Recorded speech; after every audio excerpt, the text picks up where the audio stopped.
Meet the editors. Hello, good evening. പ്രതിദിന വാർത്താ വിശകലന പരിപാടി മീറ്റ് ദി എഡിറ്റേഴ്സ് ആരംഭിക്കുന്നു. എല്ലാ പ്രേക്ഷകർക്കും സ്വാഗതം. അയോധ്യയിൽ രാമക്ഷേത്രത്തിലെ പ്രാണപ്രതിഷ്ഠാ ചടങ്ങുകളിലൂടെ തിരഞ്ഞെടുപ്പ് വാഗ്ദാനം നിറവേറ്റാനായെന്നാണ് BJP വിലയിരുത്തൽ. ലോക്സഭാ തെരഞ്ഞെടുപ്പ് ഒരുക്കങ്ങൾ തകൃതിയായി നടക്കുമ്പോൾ അയോധ്യ വിഷയം വീണ്ടും ചർച്ചകളിൽ സജീവമാവുകയാണ്. പുതിയ കാലചക്രത്തിന്റെ ഉദയമെന്നാണ് നരേന്ദ്രമോദി ചടങ്ങിനെ വിശേഷിപ്പിച്ചത്. രാഷ്ട്രീയവും വിശ്വാസവും കലർത്തുന്നത് ഭരണഘടനാ വിരുദ്ധമെന്നായിരുന്നു പ്രതിപക്ഷത്തിന്റെ പ്രതികരണം. റിപ്പോർട്ട്.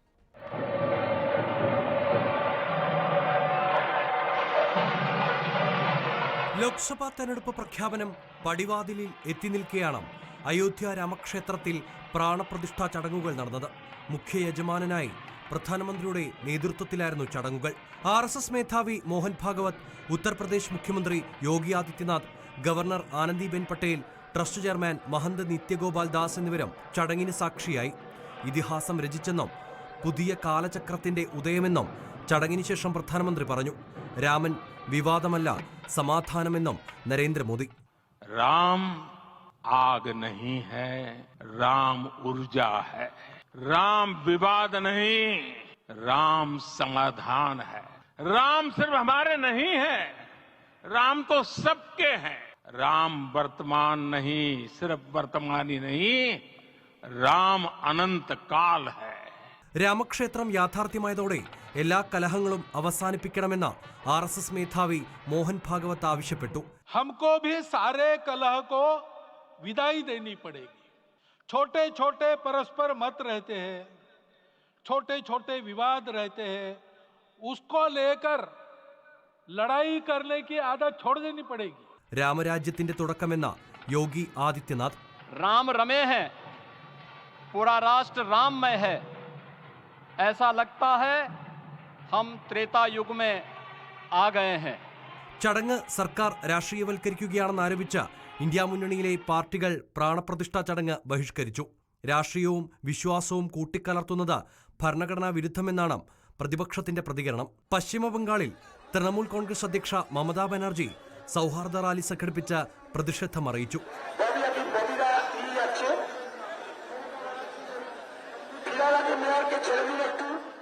സർക്കാർ പരിപാടിയായി മാറിയെന്ന് മുഖ്യമന്ത്രി പിണറായി വിജയൻ പറഞ്ഞു. മതേതരത്വമാണ് രാജ്യത്തിന്റെ ആത്മാവ്. When the inauguration of a religious place of worship in the country is being celebrated as a state event. National desk reporter. ചോദ്യം ഇതാണ്: പുതിയ കാലചക്രമോ?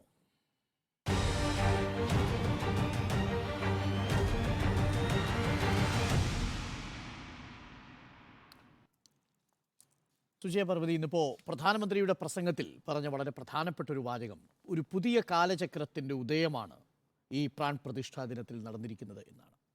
കാലചക്രം ആണോ? കാലചക്രമെന്ന് അദ്ദേഹം ഉദ്ദേശിച്ചത് നൂറ്റാണ്ടുകളുടെ കാത്തിരിപ്പിന് ശേഷം ശ്രീരാമൻ തന്റെ വാസസ്ഥലത്തെത്തി എന്നതിനെ വിശേഷിപ്പിച്ചുകൊണ്ടാണ്. നൂറ്റാണ്ടുകളായി കാണിച്ച ക്ഷമയ്ക്കും ത്യാഗങ്ങൾക്കും ഒടുവിൽ ശ്രീരാമൻ എത്തി എന്നതാണ് പ്രധാനമന്ത്രി കൃത്യമായി പറഞ്ഞത്. ഇന്നത്തെ പ്രധാനമന്ത്രിയുടെ വാക്കുകളിൽ എടുത്തു പറയാൻ ഞാൻ ആഗ്രഹിക്കുന്നത് അതുമാത്രമല്ല, പ്രധാനമന്ത്രി ഇന്ന് വ്യക്തമായി തന്നെ മറ്റു ചില കാര്യങ്ങൾ കൂടി സൂചിപ്പിച്ചിട്ടുണ്ട്. അത് വളരെ വിശദമായി തന്നെ റിപ്പോർട്ട് ചെയ്യപ്പെട്ടതുമാണ്. Today our Ram has arrived, അതേക്കുറിച്ചാണല്ലോ താങ്കൾ ഇപ്പോൾ ചോദിച്ചത്. അപ്പോൾ ശ്രീരാമന്റെ തിരിച്ചുവരവ്, അയോധ്യയിലേക്കുള്ള രാംലല്ല പ്രതിഷ്ഠാ ദിനം, അത് ചരിത്രത്തിൽ എന്നും ഓർമ്മിക്കപ്പെടുന്ന ഒരു തീയതിയായിരിക്കും എന്ന് പറഞ്ഞുകൊണ്ടാണ് കാലചക്രം എന്ന വാക്ക് അവിടെ പ്രധാനമന്ത്രി ഉപയോഗിച്ചിരിക്കുന്നത്. അപ്പോൾ ആ വാക്കിൽ മാത്രം ചുറ്റിത്തിരിയാതെ ഇന്നത്തെ പ്രധാനപ്പെട്ട ഇവന്റിലേക്ക് വരാമെന്ന് ഞാൻ കരുതുന്നു. ഇന്ന് ദേശീയ മാധ്യമങ്ങളിലടക്കം വലിയ രീതിയിൽ ചർച്ചയായ ഒരു ഇവന്റായി മാറുകയായിരുന്നു അയോധ്യയിലെ പ്രാൺ പ്രതിഷ്ഠാ ചടങ്ങ്. നമ്മളടക്കമുള്ള മാധ്യമങ്ങളെല്ലാം താല്പര്യമുണ്ടെങ്കിലും ഇല്ലെങ്കിലും എല്ലാവർക്കും അത് തത്സമയം നൽകേണ്ടി വന്നു എന്നത് ഒരു വസ്തുതയാണ്. അതായത് ലോകമെമ്പാടുമുള്ള ആളുകളിലേക്ക് ഈ പ്രാൺ പ്രതിഷ്ഠാ ചടങ്ങ് തത്സമയം എത്തിക്കഴിഞ്ഞിരിക്കുകയാണ്. രാം ആയെങ്കെ എന്ന് തലക്കെട്ടിട്ട ഇന്ത്യ ടുഡേ ആണ് ഇന്ന് ഞാൻ ശ്രദ്ധിച്ചത്. കാരണം അന്ന് തർക്കമന്ദിരം പൊളിക്കുമ്പോൾ നേഷൻസ് ഷെയിം എന്ന് തലക്കിട്ട ഇന്ത്യ ടുഡേയുടെ ഇഷ്യൂ അത് ഞാൻ പിന്നീടാണ് വായിച്ചിട്ടുള്ളത്. അക്കാലത്ത് ഇറങ്ങിയ സമയത്തല്ല വായിച്ചിട്ടുള്ളത്. പക്ഷേ നേഷൻസ് ഷെയിം എന്നായിരുന്നു അന്ന് ഇന്ത്യ ടുഡേയുടെ തലക്കെട്ട്. പക്ഷേ ഇന്ത്യ ടുഡേ വർഷങ്ങൾ കഴിയുമ്പോൾ അന്നിട്ട ആ തലക്കെട്ടിൽ ഉറച്ചു നിൽക്കുന്നില്ല എന്ന് മാത്രമല്ല, ഇന്നിട്ടിരിക്കുന്ന തലക്കെട്ട് രാം ആയെങ്കെ എന്നാണ്. ആ ഒരു തലക്കെട്ടോടു കൂടിയാണ് ഇന്ത്യ ടുഡേയുടെ സംപ്രേഷണം ഇന്ന് പോയത്. ഞാൻ മറ്റു മാധ്യമങ്ങളെക്കുറിച്ച് അല്ലെങ്കിൽ BJP-യെ സപ്പോർട്ട് ചെയ്യുന്ന മാധ്യമങ്ങളെക്കുറിച്ച് ഞാൻ പറയാൻ ആഗ്രഹിക്കുന്നില്ല. അങ്ങനെ വന്നു കഴിയുമ്പോൾ അതൊരു കൃത്യമായും അങ്ങനെ ഒരു നറേറ്റീവ് സൃഷ്ടിച്ചു എന്ന ഒരു മറുവാദത്തിന് അവിടെ സ്പേസ് ഉണ്ടാകുമല്ലോ. Grand celebration of India, divine Ayodhya, return of Ram Mandir for India, a wait for 5 centuries, wave of devotion across nation എന്നിങ്ങനെ പോകുന്നു പ്രധാനപ്പെട്ട തലക്കെട്ടുകൾ. നാളെ ഇറങ്ങാൻ പോകുന്ന പത്രങ്ങളിലും ഈ തലക്കെട്ടുകളൊക്കെ തന്നെയായിരിക്കും ഇടം പിടിക്കുന്നത്. അതായത് ഇത്രയും കാലം കൊണ്ട് പറഞ്ഞുകൊണ്ടിരുന്ന ആഖ്യാനങ്ങൾക്കെല്ലാം മറ്റൊരു ആഖ്യാനത്തിലേക്ക് ഇന്നെത്തുന്നു. അപ്പോൾ പ്രധാനമന്ത്രി പറഞ്ഞത് ആ വാക്ക്, കാലചക്രം എന്ന വാക്ക്, ഇതുമായി ചേർത്ത് വായിക്കാനാണ് ഞാനിവിടെ ശ്രമിക്കുന്നത്. അപ്പോൾ അയോധ്യയിലേക്ക് ശ്രീരാമൻ തിരിച്ചു വരുമ്പോൾ, പുതിയതായി അവിടെ ഒരു ക്ഷേത്രം നിർമ്മിക്കപ്പെടുമ്പോൾ, ആ ക്ഷേത്രത്തെ വിമർശിച്ചിരുന്നവർ, ക്ഷേത്രത്തിലെ പ്രതിഷ്ഠയെ വിമർശിച്ചിരുന്നവർ, ക്ഷേത്രമല്ല അവിടെ പണിയേണ്ടിയിരുന്നെന്ന് പറഞ്ഞുകൊണ്ടിരുന്നവർ, അവരെല്ലാം തിരുത്തുന്ന ഒരു കാലമാണ് ഇപ്പോൾ വന്നിരിക്കുന്നത്. അതായത് ഒരു പുതിയ കാലത്തേക്ക് കാലചക്രം ഉരുണ്ട് കഴിഞ്ഞിരിക്കുന്നു എന്ന് വ്യക്തമാക്കുന്ന ദൃശ്യങ്ങളാണ് ഇന്ന് അയോധ്യയിൽ നിന്ന്, അതിൻ്റെ തത്സമയ സംപ്രേഷണ വേളയിൽ ഉണ്ടായ ആഖ്യാനങ്ങളിൽ നിന്നൊക്കെ മിക്കവാറും ആളുകൾക്ക് ബോധ്യപ്പെട്ടിട്ടുള്ളത്. ബോധ്യപ്പെടാത്ത കുറച്ച് പേരെങ്കിലും ഒക്കെ ഉണ്ടാകാം. പിന്നെ ശ്രീരാമനെ കുറിച്ച് പറയുമ്പോൾ, ശ്രീരാമൻ്റെ കാലചക്രത്തിലെ മാറ്റം അല്ലെങ്കിൽ പുതിയ കാലം കാണുന്നു എന്ന് പറയുമ്പോൾ ആ കാലം എന്താണ് എന്നതുകൂടി പറയണം. അതൊരു വികസിത രാജ്യം എന്ന നിലയിലേക്കുള്ള ഇന്ത്യയുടെ കുതിപ്പാണ് പ്രധാനമന്ത്രി അവിടെ ഉദ്ദേശിച്ചത്. അല്ലാതെ വേറെ ഏതെങ്കിലും തരത്തിലുള്ള യുഗങ്ങളിലേക്കുള്ള തിരിച്ചുപോക്കോ ഒന്നുമല്ല. അങ്ങനെ ആക്കി തീർക്കാൻ, അങ്ങനെയുള്ള ആഖ്യാനങ്ങൾ ശ്രമിക്കുന്നവരോട് സഹതപിക്കുകയല്ലാതെ നിവൃത്തിയുമില്ല. ഇവിടെ ശ്രീരാമന്റെ ക്ഷമയും ദീർഘകാല ദർശനവും, പശ്ചാത്താപത്തിന് പകരം പരിഹാരം കൃത്യമായി കണ്ടെത്തുന്ന ഭരണശൈലി, ധൈര്യത്തിൽ ഊന്നിക്കൊണ്ട്, ധൈര്യം എന്ന ശക്തിയിൽ പിടിച്ചുകൊണ്ടുള്ള ഭരണ നൈപുണ്യം, അതോടൊപ്പം തന്നെ ശ്രീരാമൻ തന്റെ ജീവിതത്തിലുടനീളം പുലർത്തിയിരുന്ന അച്ചടക്കം, നീതി ഉറപ്പിക്കാനായിട്ടുള്ള ശ്രമങ്ങൾ, അതൊക്കെ തുടരുമെന്നൊരു വാഗ്ദാനം ഒരു ഭരണാധികാരിയിൽ നിന്ന് രാമൻ തിരിച്ചു വന്നിരിക്കുന്നു എന്ന് പറഞ്ഞുകൊണ്ട് ഉണ്ടാകുമ്പോൾ അതിന് തന്നെയാണ് ഇന്നത്തെ ദിവസം പ്രാധാന്യം എന്നതാണ് ഞാൻ മനസ്സിലാക്കുന്നത്. മാത്രമല്ല, തിന്മയ്ക്ക് മേൽ നന്മയുടെ ജയം ഉണ്ടാകുമെന്നുള്ള ഒരു സന്ദേശം തന്ന ഒരു കഥാപാത്രം തന്നെയാണ് ശ്രീരാമൻ എന്നുള്ളത് എൻ്റെ കൂടി വിശ്വാസമാണ്. അപ്പോൾ ഇവിടെ പ്രധാനമന്ത്രി പറഞ്ഞത് emergence of A grand India, A developed India. അപ്പോൾ ഒരു വികസിത ഇന്ത്യ എന്ന കാഴ്ചപ്പാട് തന്നെയാണ് കാലചക്രം, പുതിയ ഒരു കാലചക്രം എന്നതിലൂടെയൊക്കെ പ്രധാനമന്ത്രി ഉദ്ദേശിച്ചിരിക്കുന്നത്. അതുപോലെ തന്നെ പ്രധാനമന്ത്രി ഇന്ന് പറഞ്ഞ Ram is energy not fire, അതായത് തർക്കമല്ല പരിഹാരമാണ്, എല്ലാത്തിൻ്റെയും പരിഹാരത്തിലേക്ക് എത്തുക എന്നതാണല്ലോ ആത്യന്തികമായി വേണ്ടത്. വീണ്ടും തർക്കത്തെക്കുറിച്ച് തന്നെ ഓർമ്മിപ്പിച്ചുകൊണ്ടേയിരിക്കുക, അതേക്കുറിച്ച് തന്നെ പറഞ്ഞുകൊണ്ടേയിരിക്കുക, അങ്ങനെയുള്ള ആഖ്യാനങ്ങളിലേക്ക് പോകേണ്ടതില്ല എന്നതാണ് എനിക്ക് തോന്നുന്നത്. ഇന്ത്യയുടേതായ ഒരു വിഷൻ, ഇന്ത്യയുടേതായ ഒരു ഫിലോസഫി, ഇന്ത്യയുടേതായ ഒരു ഡയറക്ഷൻ, അത് ഒരു പുതിയ ലോകത്തിലേക്ക് നയിക്കുന്ന തരത്തിൽ പോകണം എന്നുള്ളതാണ് ഈ ലോകക്രമം എന്ന വാക്കുകൊണ്ട് ഉദ്ദേശിച്ചതെന്നാണ് ഞാൻ മനസ്സിലാക്കുന്നത്. മാത്രമല്ല, ഇന്ന് ചടങ്ങിൽ പങ്കെടുത്ത RSSന്റെ സർസംഘചാലക മോഹൻ ഭഗവതം പറഞ്ഞത് അതുതന്നെയാണ്. ഇന്ത്യ ലോകത്തെ മുഴുവൻ ക്രൈസിസിൽ സഹായിക്കുന്ന ഒരു രാജ്യമായി മാറുന്ന ഒരു കാലഘട്ടം, അതാണ് ഈ കാലചക്രം എന്നതുകൊണ്ട് അവർ രണ്ടുപേരും ഉദ്ദേശിച്ചത് എന്നതാണ് ഞാനിവിടെ കൃത്യമായി മനസ്സിലാക്കുന്നത്. പിന്നെ ശ്രീരാമൻ ഹൃദയത്തിലാണ് എന്ന് വിശ്വസിക്കുന്ന ആളുകൾക്ക് അയോധ്യയിൽ രാമക്ഷേത്രം ഉയരുമ്പോൾ, അതിൻ്റെ പ്രാണപ്രതിഷ്ഠ നടക്കുമ്പോൾ അസഹിഷ്ണുത ഉണ്ടാകേണ്ട ആവശ്യമില്ല. അസഹിഷ്ണുത ഉണ്ടാകുന്നവരുടെ മനസ്സിൽ ശ്രീരാമൻ ഉണ്ടോ എന്നവർ പുനഃപരിശോധിക്കുന്നത് നന്നായിരിക്കും. ശരി. MV നികേഷ് കുമാർ. നമുക്ക് 1946-47 കാലഘട്ടത്തിലാണ് മുഹമ്മദ് അലി ജിന്നയുടെ നേതൃത്വത്തിൽ വളരെ ബോധപൂർവം ഒരാസൂത്രണത്തോടുകൂടി കലാപം അഴിച്ചുവിട്ടുള്ളത്. ആദ്യം കൊൽക്കത്തയിലായിരുന്നു, പിന്നീട് അത് ബീഹാറിലേക്ക് പടർന്നു. അങ്ങനെയാണ് രാജ്യം മുഴുവൻ, പ്രത്യേകിച്ച് ഉത്തരേന്ത്യയിലൊക്കെ തന്നെയും വർഗീയ കലാപം പൊട്ടിപ്പുറപ്പെട്ടത്. ആ ഘട്ടത്തിലാണ് കോൺഗ്രസിനെ മാത്രം അധികാരമേൽപ്പിക്കാൻ കഴിയില്ല എന്നും അവിടെ ഒരു വിയോജിച്ച് നിൽക്കുന്ന വലിയ വിഭാഗമുണ്ട് മുസ്ലിങ്ങൾ എന്നും കണ്ടെത്തി, ഞാൻ കണ്ടെത്തി ബ്രിട്ടീഷുകാർ രാജ്യം വിഭജിക്കാനുള്ള അന്തിമ തീരുമാനമെടുക്കുന്നത്. അങ്ങനെയാണ് മുഹമ്മദ് അലി ജിന്നയുടെ നേതൃത്വത്തിൽ ഒരു പുതിയ രാജ്യം സൃഷ്ടിക്കപ്പെടുന്നത്. To nation theory. 1984 ഇന്ദിരാഗാന്ധിയുടെ വധത്തെ തുടർന്ന് കോൺഗ്രസ്സുകാർ സിഖ് കൂട്ടക്കൊല നടത്തി. ആ കൂട്ടക്കൊലയിലാണ് പിന്നീട് 84 വിജയം കുറെ കൂടി കോൺഗ്രസ് ഉറപ്പിച്ചിട്ടുള്ളത്. 92 ഗുജറാത്ത് കലാപത്തിലൂടെ, കച്ച് ഭൂകമ്പത്തെ തുടർന്ന് കേശുഭായ് പട്ടേൽ ഏതാണ്ട് ഭരണവിരുദ്ധ വികാരത്തിൻ്റെ അങ്ങേയറ്റം നേരിട്ടുകൊണ്ടിരിക്കുന്ന ഘട്ടത്തിലാണ് നരേന്ദ്രമോദി ഗുജറാത്തിലെത്തുന്നത്.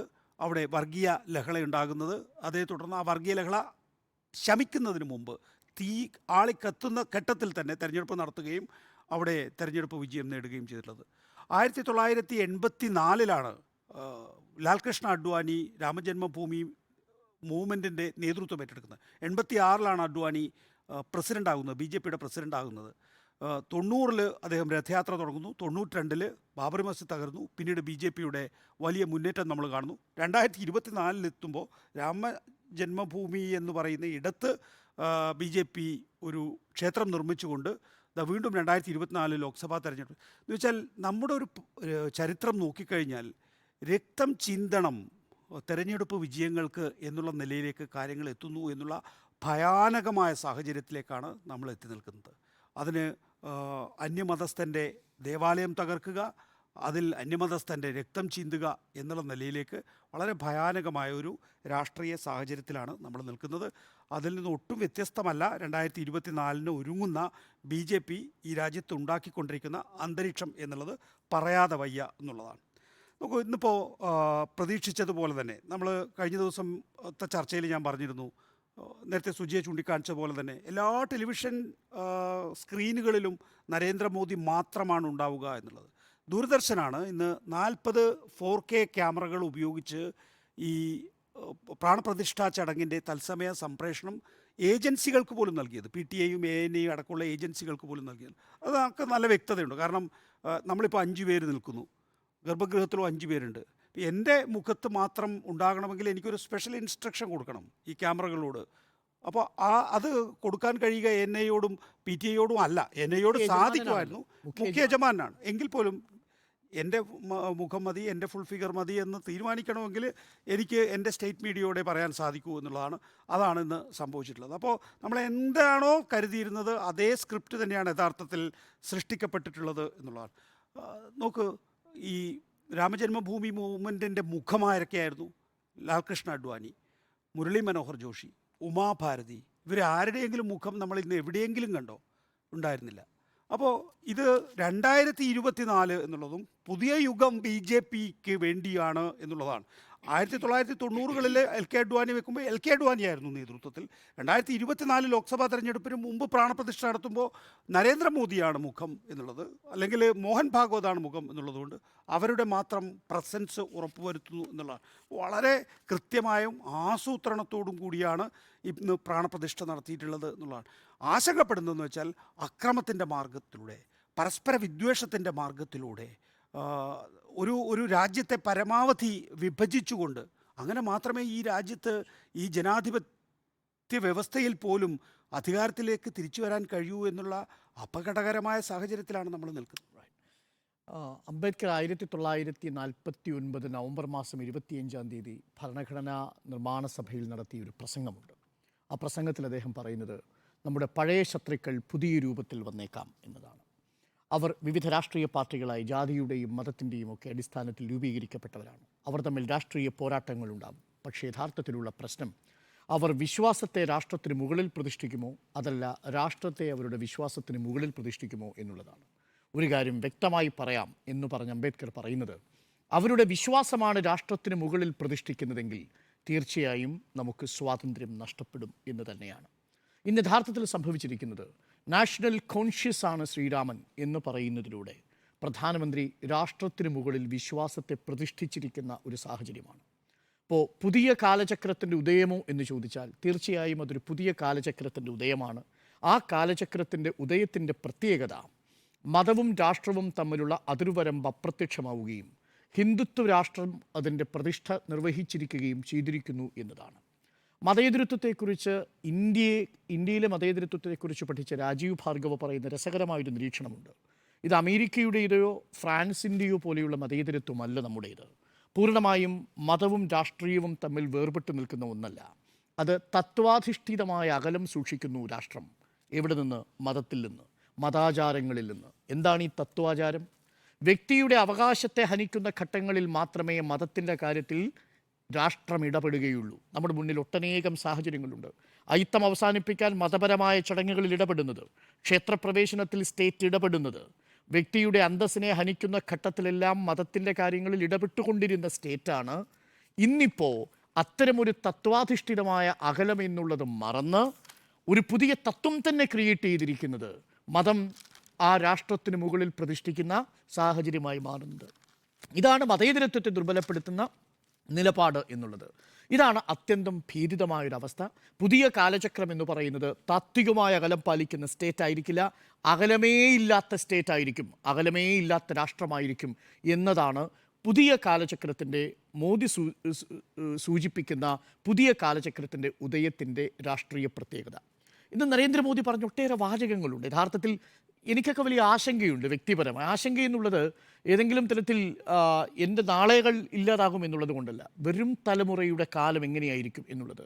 ഒരു മതേതര ഭാരതത്തിൽ ജനിച്ച് ഒരു മതരാഷ്ട്രത്തിൽ ഒടുങ്ങാനാണോ വിധി എന്ന ഒരു സങ്കടവും ആശങ്കയും എന്നെ പോലുള്ളവർക്കുണ്ടാവാം, ചിലർക്കെങ്കിലും. അത് ചിലർക്ക് അങ്ങനെ ആയിരിക്കണം എന്നില്ല, അത് അവരവരുടെ വ്യക്തിപരമായ ചോയ്സാണ്. പക്ഷേ എൻ്റെ ആശങ്ക വളരെ യാഥാർത്ഥ്യത്തോടു കൂടി ഉള്ളതായതുകൊണ്ട് എനിക്ക് പറയാൻ ബുദ്ധിമുട്ടുമില്ല. എൻ്റെ കുഞ്ഞുങ്ങൾ വളരുന്നത് ഒരു മതരാഷ്ട്രത്തിലാകുമോ എന്ന് ഭയപ്പെടുന്നുണ്ട് ഞാൻ. കാരണം എൻ്റെ അതിർത്തികളിൽ അത് കാണാം. ഇതുവരെ ജനാധിപത്യത്തെ നമ്മൾ സംരക്ഷിച്ചു നിർത്തിയത് ഭരണഘടനയുടെ ആത്മാവുള്ളത് കൊണ്ടാണ്. സോൾ ഓഫ് ഇന്ത്യൻ കോൺസ്റ്റിറ്റ്യൂഷൻ എന്ന് അംബേദ്കർ പറയുന്നുണ്ട്. അത് ആർട്ടിക്കിൾ 32 ആണ്, ഇന്ത്യൻ ഭരണഘടനയുടെ 32. ഇന്ന് പ്രസിഡന്റ് പറയുന്നുണ്ട് അചേതനമായ ഒരു ചോദനയുടെ ആവിഷ്കാരമാണ് അവിടെ നടന്നത്, സോളാണ് അവിടെ പ്രതിഷ്ഠിക്കപ്പെട്ടത് എന്ന്. പ്രധാനമന്ത്രി പറയുന്നുണ്ട് നാഷണൽ കോൺഷ്യസ് ആണെന്ന്. ഇന്ത്യക്ക് അങ്ങനെ ഒരു കോൺഷ്യസ് ഉണ്ടെങ്കിൽ ഒരൊറ്റ കോൺഷ്യസേ ഉള്ളൂ, അത് ഭരണഘടനയുടെ കോൺഷ്യസ് ആണ്. ഇന്ത്യക്ക് ഏതെങ്കിലും അഭിമാനമുണ്ടെങ്കിൽ അത് ഭരണഘടന വിഭാവനം ചെയ്യുന്ന വ്യക്തിയുടെ അന്തസ്സിലുള്ള അഭിമാനമാണുള്ളത്. ഇന്ത്യക്ക് ഏതെങ്കിലും തരത്തിലുള്ള മതമുണ്ടെങ്കിൽ അത് മതവൈവിധ്യങ്ങളെ സംരക്ഷിക്കുന്ന മതേതരത്വം എന്ന് പറയുന്ന ആശയത്തിനാണ് പ്രാധാന്യമുള്ളത്. അപ്പോൾ അതിനെയൊക്കെ മറികടക്കാൻ പോകുന്നൊരു കാലമായി മാറുന്നു. അത് ഒരു പുതിയ കാലചക്രത്തിൻ്റെ ഉദയമെന്ന് പറയുമ്പോൾ ഒരേ സമയം ഭീതിപ്പെടുത്തുന്നതും ആശങ്കപ്പെടുത്തുന്നതുമായ ഒരു കാലചക്രത്തിൻ്റെ ഉദയമായി കാണാനാണ് ഞാൻ ആഗ്രഹിക്കുന്നത്. സ്മൃതി, പുതിയ കാലചക്രമാണോ എന്ന് ചോദിച്ചാൽ പുതിയ കാലചക്രമാണ്. പ്രധാനമന്ത്രി പറഞ്ഞതുപോലെ 2023 ജനുവരി 22 എന്നത് കലണ്ടറിൽ എഴുതിയ ഒരു തീയതിയല്ല, 2024 ക്ഷമിക്കണം, കലണ്ടറിൽ എഴുതിയൊരു തീയതിയല്ല, പുതിയ കാലചക്രത്തിന് തുടക്കമാണ്. അദ്ദേഹം പറഞ്ഞ വേറെ രൂപത്തിലായിരിക്കും, പക്ഷേ നമ്മൾ മനസ്സിലാക്കുന്നത് അല്ലെങ്കിൽ രാജ്യം മനസ്സിലാക്കുന്നത് ഒരു പുതിയ രൂപത്തിലേക്ക്, ഒരു മതരാഷ്ട്രത്തിന് അടിത്തറ പാകിക്കൊണ്ടുള്ള ഒരു ചടങ്ങായിരുന്നു ഇന്ന് നടന്നത്. രാജ്യത്തിൻ്റെ ആഗ്രഹം സഫലമാക്കി എന്നാണ് ഇന്ന് യോഗി ആദിത്യനാഥ് പറഞ്ഞത്. രാജ്യം എന്ന് പറഞ്ഞാൽ ഒരു മതവിഭാഗത്തിൻ്റെ മാത്രം രാജ്യം, ആ രാജ്യത്തിലെ ഭൂരിപക്ഷവും ഇത് ആഗ്രഹിക്കുന്നു എന്ന രൂപത്തിൽ അടിച്ചേൽപ്പിക്കുന്നു. അപ്പോൾ അത് സഫലമാക്കിയെന്ന് യോഗി ആദിത്യനാഥ് പറയുന്നു. മാത്രമല്ല പ്രധാനമന്ത്രിയുടെ ഇന്നത്തെ വാചകങ്ങൾ, ഒന്ന്, ഭാരതീയ വിശ്വാസത്തിൻ്റെ പ്രാണപ്രതിഷ്ഠയാണെന്ന് നടന്നിരിക്കുന്നത്, മാനവീയ മൂല്യങ്ങളുടെ പ്രാണപ്രതിഷ്ഠയാണ് നടന്നിട്ടുള്ളത്. ഈ രാമനുമായി ബന്ധപ്പെട്ട് പിന്നെ പറയുന്നത് രാമൻ അഗ്നിയല്ല ഊർജമാണ്, അതുപോലെ രാമൻ വിവാദമല്ല സമാധാനമാണ്. രാമൻ്റെ പേരിൽ വിവാദമുണ്ടാക്കിയതാരാണ്? സമാധാനക്കേടുണ്ടാക്കിയതാരാണ്? രാമനെ ഇവിടെ ആരും അക്രമകാരിയായി കണ്ടിട്ടില്ല. ആ രൂപത്തിൽ രാമനെ രൂപാന്തരം പ്രാപിച്ച് അമ്പും വില്ലുമായി നിൽക്കുന്ന രാമനായി ചിത്രീകരിക്കുകയും രാമൻ എപ്പോഴും പരിത്യാഗിയായിട്ടാണ് നമ്മൾ വായിച്ചിട്ടുള്ളത്. അപ്പോൾ പരിത്യാഗിയായ രാമനെയല്ല നമ്മൾ കാണുന്നത്, പിടിച്ചടക്കുന്ന രാമനായിട്ടാണ് ഇവിടെ കാണിക്കുന്നത്. അപ്പോൾ ആ രൂപത്തിൽ പ്രസംഗിക്കുക, ഒരുതരം ഉന്മാദത്തിൻ്റെ, ഭക്തിയുടെ ഉന്മാദത്തിൻ്റെ ഒരു മൂർധന്യാവസ്ഥയിലാണ് അദ്ദേഹം പ്രസംഗം അവസാനിപ്പിക്കുന്നത്. രാമനെ പല രൂപത്തിൽ അവതരിപ്പിച്ചു. രാമൻ എന്തൊക്കെയാണ്? രാജ്യമെന്നാൽ രാമനാണ്, ഇനിയുള്ള രാമരാജ്യമാണ് എന്നവർ ആവർത്തിച്ച് പറയുമ്പോൾ ഇന്ത്യയുടെ നിയമമാണ്. അപ്പോൾ എന്താണ് ഇനി ഉണ്ടാകാൻ പോകുന്നത്? ഈ രാജ്യത്തെ മുഴുവൻ അഭിസംബോധന ചെയ്യുന്നു എന്ന് പറയുമ്പോൾ ഇവിടുത്തെ ന്യൂനപക്ഷങ്ങളോട് എന്താണ് ഈ പ്രധാനമന്ത്രി ഒരു ക്ഷേത്രത്തിലെ പ്രാണപ്രതിഷ്ഠാ ചടങ്ങിൽ ഈ രാജ്യത്തെ മുഴുവൻ അഭിസംബോധന ചെയ്തുകൊണ്ട് മേരെ പ്യാരെ ദേശവാസിയോ എന്ന് പറഞ്ഞുകൊണ്ട് അദ്ദേഹം പറയുന്നത് ആരെയാണ് അഭിസംബോധന ചെയ്തത്? ഈ രാജ്യത്തെ മുഴുവൻ ജനങ്ങൾ എന്താണ് മനസ്സിലാക്കേണ്ടത്? ഇനിയൊരു പുതിയ രാജ്യം എന്ന് പറയുമ്പോൾ, രാമരാജ്യം എന്ന് പറയുമ്പോൾ അദ്ദേഹം വിഭാവനം ചെയ്യുന്ന രാമരാജ്യം എന്താണ്? പുറകോട്ടുള്ള നടത്തമാണോ? അതോ ഇതുവരെയുള്ളതിൽ നിന്നും വ്യത്യസ്തമായി ഞങ്ങൾ പറയുന്നതിനനുസരിച്ച് നിങ്ങൾ കഴിയണമെന്നുള്ളതാണോ? അവിടെ മോഹൻ ഭാഗവത് പറയുന്നു ഇനി കലഹത്തിൻ്റെ കാലം കഴിഞ്ഞു. അതായത് കലഹം നടത്തി നേടാനുള്ള നേടിക്കഴിഞ്ഞു, ഇനി എന്തിനാണ് കലഹം? നമ്മൾ വിജയിച്ചിരിക്കുന്നു എന്നതിൻ്റെ അർത്ഥമാണ് എന്നാണ് ഞാൻ അദ്ദേഹത്തിൻ്റെ പ്രസംഗത്തിൽ മനസ്സിലാക്കുന്നത്. അപ്പോൾ ഇനി ചെറിയ ചെറിയ കലഹങ്ങൾ വേണ്ട എന്ന് പറയുമ്പോൾ നേടാനുള്ളത് നേടിക്കഴിഞ്ഞിരിക്കുന്നു, നമ്മൾ എന്താണ് നടപ്പാക്കാനുള്ളതെന്ന് ഉദ്ദേശിക്കുന്നു. അവിടെ അത്രയ്ക്കും പ്രധാനപ്പെട്ട ആളുകളെ 8000 അതിഥികളെ കൊണ്ടുവരുമ്പോൾ ആ 8000 അതിഥികൾ ജനങ്ങളിൽ ഉണ്ടാക്കുന്ന സ്വാധീനം എന്താണ് എന്നതും ആശങ്കപ്പെടുത്താണ്. വിവിധ മേഖലകളിൽ നിന്ന് ജനങ്ങളെ സ്വാധീനിക്കാൻ ഇടയുള്ള സിനിമാ മേഖലകളിൽ നിന്നടക്കമുള്ള പ്രമുഖർ അവിടേക്ക് എത്തുമ്പോൾ അവരെന്താണ് ഈ രാജ്യത്തെക്കുറിച്ച് വിഭാവനം ചെയ്യുന്നതും ഞെട്ടൽ ഉണ്ടാക്കുന്നതാണ്. അതിൽ കുറേ യുവതലമുറയുണ്ട്, നമുക്ക് പ്രതീക്ഷയുള്ള പല താരങ്ങളുണ്ടായിരുന്നു. അവരുടെയൊക്കെ ഉള്ളിലെ ചിന്തകൾ ഏത് രൂപത്തിൽ പരുവപ്പെട്ടിരിക്കുന്നു, ഏത് രൂപത്തിൽ ചുരുങ്ങിയിരിക്കുന്നു എന്നുള്ളത് ആശങ്കപ്പെടുത്തുന്ന കാര്യമാണ്. ഈ തുടക്കത്തിൽ എനിക്കിതാണ് പറയാനുള്ളത്. പുതിയ കാലചക്രമോ എന്ന് ചോദിക്കുമ്പോൾ പുതിയ കാലചക്രത്തിൻ്റെ സമാരംഭമാണ് ഇന്ന് സംഭവിച്ചിരിക്കുന്നതെന്ന് പറഞ്ഞത് പ്രധാനമന്ത്രി തന്നെയാണ്. അദ്ദേഹം ഒരു കാര്യം കൂടി പറയുന്നുണ്ട്. എന്താണ് ഈ 2024 ജനുവരി 22 ഒരു പ്രത്യേകത? 1000 വർഷങ്ങൾക്കപ്പുറം ഈ ദിവസം അടയാളപ്പെടുത്തുക രാമരാജ്യത്തിന് തറക്കല്ലിട്ട ദിവസം എന്നാണ്. നോക്കൂ, 1000 വർഷങ്ങൾക്കപ്പുറം ഈ രാജ്യം എന്തായി തീരണമെന്നതിനെ സംബന്ധിച്ച് പ്രധാനമന്ത്രി കൃത്യമായി നൽകുന്ന ഒരു സൂചനയാണത്. അപ്പോൾ ആ കാലചക്രം മുന്നോട്ടുരുളുമ്പോൾ അത് സുജയ പറയുന്ന ശുഭകരമായൊരു ഭാവിയിലേക്കാണ് എന്ന് ഞാൻ കരുതുന്നില്ല. ഇതിപ്പോൾ നോക്കൂ, എങ്ങനെയാണ് BJP അതിൻ്റെ രാമരാജ്യ സങ്കല്പം മുന്നോട്ട് കൊണ്ടുപോകുന്നത്? അത് ഇന്ത്യയുടെ മതേതര ഇന്ത്യയുടെ പാർലമെൻറ്റിൽ ചെങ്കോൽ സ്ഥാപിച്ചുകൊണ്ടാണ്. ചെങ്കോൽ ആരുടെ അധികാരത്തിൻ്റെ ചിഹ്നമാണ്. അപ്പം അവിടെ നിന്ന് തുടങ്ങുകയാണിത്. പിന്നീട് ഈ ആധുനിക ഇന്ത്യ എന്ന് പറയുന്ന സങ്കല്പത്തെ ഭാരതം എന്ന സങ്കല്പം കൊണ്ട് മറികടക്കാൻ ശ്രമിക്കുകയാണ്. നമുക്ക് പറയാം ഭരണഘടനയിൽ ഇന്ത്യ ഭാരത് എന്ന് രണ്ടും പറഞ്ഞിട്ടുണ്ട് എങ്കിലും ആധുനിക ഇന്ത്യ എന്ന് പറയുന്നത്, ബ്രിട്ടീഷ് അടിമത്വത്തിൽ നിന്ന് മോചിപ്പിക്കപ്പെട്ട ഇന്ത്യ എന്ന് പറയുന്നത് ഒട്ടേറെ എല്ലാ വിഭാഗങ്ങളും എല്ലാ മതസ്ഥരും രക്തസാക്ഷികളായിട്ടുള്ള വലിയൊരു സ്വാതന്ത്ര്യ സമര പോരാട്ടത്തിൻ്റെ ഉൽപ്പന്നമാണ് ഈ ഇന്ത്യ എന്ന് പറയുന്നത്. ആ ഇന്ത്യയുടെ സെക്കുലറായ പാർലമെൻറ്റിൽ കൊണ്ടുപോയി ചെങ്കോൽ സ്ഥാപിക്കുന്നിടത്തു നിന്ന് ആരംഭിക്കുകയാണ് ഈ യാത്ര എന്ന് പറയുന്നത്. ഇനിയിപ്പോൾ നോക്കിക്കോ, ഏക സിവിൽ കോഡ് നടപ്പാക്കും. എന്താണ് ഏക സിവിൽ കോഡ്? ഭൂരിപക്ഷ മതം പ്രതിനിധാനം ചെയ്യുന്ന സംസ്കാരത്തിൻ്റെ നിയമങ്ങൾ മറ്റെല്ലാവരും അനുസരിക്കാൻ ബാധ്യസ്ഥമാകുന്ന ഒരു വ്യവസ്ഥിതിയുടെ നിർമ്മാണത്തെയാണ് ഏക സിവിൽ കോഡ് എന്ന് നമ്മൾ പറയുന്നത്. അത് സംഭവിക്കാൻ പോവുകയാണ്. നമ്മുടെ പുസ്തകങ്ങൾ നോക്കിക്കേ, NCERTയുടെ പുതിയ സിലബസ് പറയാൻ മുഗളന്മാരൊന്നുമില്ല.